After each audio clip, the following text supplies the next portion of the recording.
Ալեն Սիմոնյան։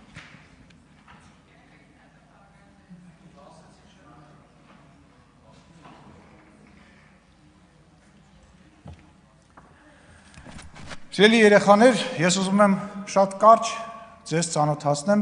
օրինակ երկու պատգամավորի հետ, որոնք այսօր ազգային ժողովի նիստերի դահլիճում են։ Օրինակ մեկը Հակոբ Արշակյանն է, որը բացառիկ զուսպ, բացառիկ լավ, բացառիկ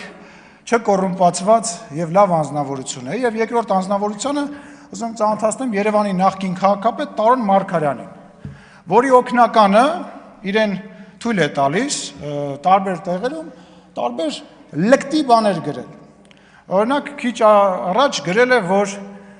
տոնածառը զարդարում են թանկ խանութից եւ մեկնաբանել է լափել միջև վերջ Ալեն։ Հիմա ես ինչ եմ առաջարկում։ Ես առաջարկում եմ Տարոն Մարգարյանը իր օգնականին վերցնի ու գնա իրանց տուն, որպեսզի իր օգնականը տենա լափելը որն ալնում։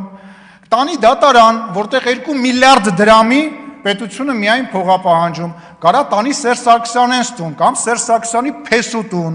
կամ այն մյուս փեսու տուն, կամ աղբոր տուն, որ այդ օգնականը իմանա լափելը որն է։ Ուրեմն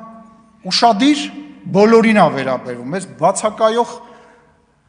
Հայաստան դաշինքին, պուին, այն ավել պակաս խոսացող ֆեյսբուքյան չգիտեմ, ակտիվիստներին, դերասաններին, կապիկներին, փող վեկալող մարդկանց, այո, մենք ընդունել ենք էթիկայի կանոնագիրք, բայց հանկարծ չսխալվեք, բոլորդ ձեր պատասխանը օրենքի սահմանում ստանալու եք, հանկարծ չսխալվեք, մեր դաստիարակությունը, մեր պատասխանատվության զգացումը հանկարծ չխառնեք, ես բոլորի անունից ինձ թույլ եմ տալիս իմ գործընկերների անունից ասեմ, կրկնում եմ, նախընտրական պրոցես է սկսվում, հանկարծ չսխալվեք։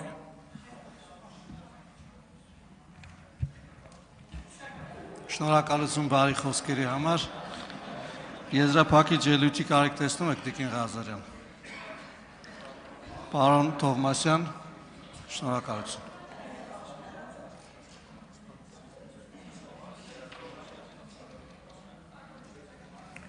Հարգելի գործընկերներ, շարունակում ենք քննարկումները, հաջորդ